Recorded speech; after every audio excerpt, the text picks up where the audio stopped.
Bismillahirrahmanirrahim. Assalamualaikum warahmatullahi wabarakatuh.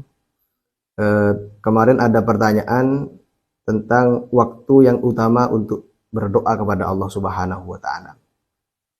Sebelum kita menjawab ke pertanyaan, perlu diketahui bahwa kita berdoa kepada Allah Subhanahu wa taala ini membuktikan penghambaan diri kepada Allah Subhanahu wa taala dan menampakkan bahwa kita benar-benar butuh kepada Allah dan juga melaksanakan apa yang telah diperintahkan oleh Allah Ta'ala.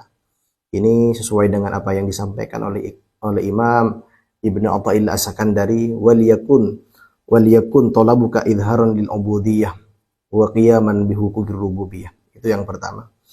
Yang kedua, kita berdoa kepada Allah Subhanahu wa taala teringat dengan apa yang disampaikan oleh Imam Yahya bin Mu'ad Ar-Razi, disampaikan oleh beliau, kaifa ad'uka wa ana asin wa kaifa la ad'uka wa anta karimun. Bagaimana aku berdoa kepada Engkau ya Allah sementara aku adalah orang ahli maksiat, dan bagaimana aku tidak berdoa, tidak meminta kepada Engkau sementara Engkau adalah Zat yang Maha Dermawan, Maha Pengasih, Maha Penyayang. Ini kira-kira yang perlu kita pahami. Yang ketiga, kita menjawab waktu yang utama untuk kita berdoa kepada Allah Subhanahu wa taala. Dalam kitab Al-Qurtos juz awal halaman 76 79 tentang adabud doa wa auqatul ijabah. Adab-adab doa kita kepada Allah dan waktu-waktu di mana doa itu cepat diijabah, cepat dikabulkan oleh Allah Subhanahu wa taala. Ada sebuah hadis yang dinukil oleh Imam Muhyiddin An-Nawawi dari Imam Abi Umamah Al-Bahili radhiyallahu anhuma, qila Rasulillah sallallahu alaihi wasallam ayyud du'a asma. Rasulullah pernah ditanya, kapan waktu kita berdoa lebih diijabah oleh Allah Subhanahu wa taala? Beliau Nabi menjawab, qal jawful lailil akhir wa dubura shalawatil maktubat. Di pertengahan malam terakhir jam 12 sampai menjelangnya subuh, waktu sahur, itu merupakan waktu di mana Allah Ta'ala lebih mengijabah doa-doa kita. Dan yang kedua, wa dubura shalawatil maktubat, setelah sholat 5 waktu. Itu yang terkait waktu yang utama untuk kita melakukan doa. Dan juga ada keterangan dalam kitab Bughyatul Mustarsyidin, dalam hasyiahnya karya Sayyid Ahmad bin Umar Asy-Syatiri. Di sana beliau mengutip pendapat Imam Al-Baihaqi yang meriwayatkan sebuah hadis dalam kitab Sunan Kubronya, inna du'a yustajabu fi arba'ati mawadi. Doa itu diijabah oleh Allah Subhanahu wa taala fi arba'ati mawadi. Pertama, indal tiqaqi sufuf, ketika bertemunya barisan perang. Itu tempo dulu ketika pasukan muslim melawan pasukan non muslim, pasukan kafir. Wa nuzulil ghais, ketika turunnya hujan. Wa iqamatis shalah, ketika iqamat salat dikumandangkan. Wa ru'yatil Ka'bah, dan ketika melihat Ka'bah. Ini merupakan waktu-waktu dan tempat di mana Allah Ta'ala mengijabahi doa-doa kita. Dan juga perlu saya sampaikan tanda-tanda dan juga adab kita berdoa. Pertama, biar kita lebih diijabah oleh Allah Subhanahu wa taala, ada adab yang perlu dilakukan ketika berdoa. Pertama adalah taharatul batin wa dhahir, sucinya batin, hati, wa dhahir, dan anggota dhahir. Wasiyab, pakaian juga harus suci, harus bersih. Wal buq'ah, tempat di mana kita berdoa kepada Allah juga harus suci. Wa khuluwil ma'idah, sebaiknya ketika berdoa kepada Allah dalam keadaan lapar, dalam keadaan perut kosong. Wa thayyibur raihah,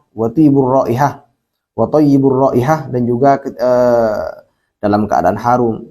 Wa taqdimul amali sholih, dan mendahulukan amal solih, amal baik seperti sedekah, salat 2 rakaat, kemudian berdoa kepada Allah Subhanahu wa taala. Ini mungkin adab-adab yang juga perlu dilakukan ketika berdoa kepada Allah. Adapun tanda-tanda doa itu diijabah oleh Allah Subhanahu wa taala, ada banyak tanda sebagaimana disampaikan oleh Sayyid Ahmad bin Umar Asy-Syatiri dalam kitabnya. Pertama adalah al-khasyah wal buka, kita bisa tambah takut kepada Allah, menangis. Wal kusya'rirah, kadang tubuh ini gemetar. Ketika kita berdoa, seakan-akan tubuh kita ini dengan tanpa sadar gemetar. Ini merupakan tanda bahwa doa kita sedang diijabah oleh Allah Subhanahu wa taala. Dan yang ketiga, usukunul qalbi akibahu. Hati kita merasa tentram, merasa tenang setelah kita melakukan doa. Wuduhurin nasyati batinan wal khifatil zahiran hatta ka'annaha nuzi'an anhu hamlatun sakilah. Tampaknya kesemangatan, tambahnya kita semangat ibadah setelah kita berdoa. Itu juga menjadi tanda bahwa doa kita diijabah oleh Allah Subhanahu wa taala. Untuk yang kedua, ini mungkin bisa menjawab untuk pertanyaan yang pertama, waktu yang utama untuk berdoa. Dan untuk pertanyaan yang kedua, tadi ada pertanyaan berdoa dengan membalikkan telapak tangan ketika tolak bala.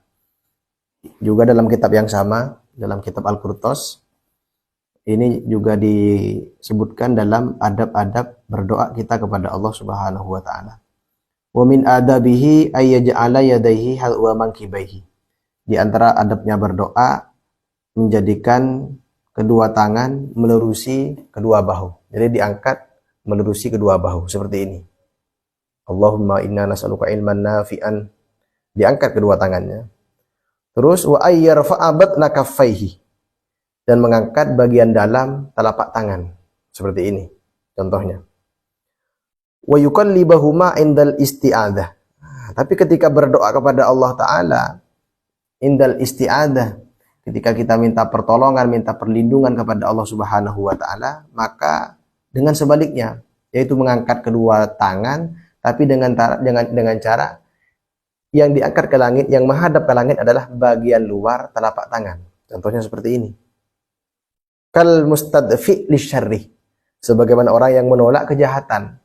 Ketika orang menolak kejahatan, diserang misalkan oleh musuh, maka yang kita dahulukan adalah bagian luar telapak tangan seperti ini. Bukan kita dengan menangkis dengan pakai bagian dalam telapak tangan. Ini tidak mungkin. Jadi misalnya seperti tamsilnya seperti itu. Ketika kita meminta kepada Allah Subhanahu wa taala, maka sepantasnya kita menengadahkan bagian dalam telapak tangan seperti ini.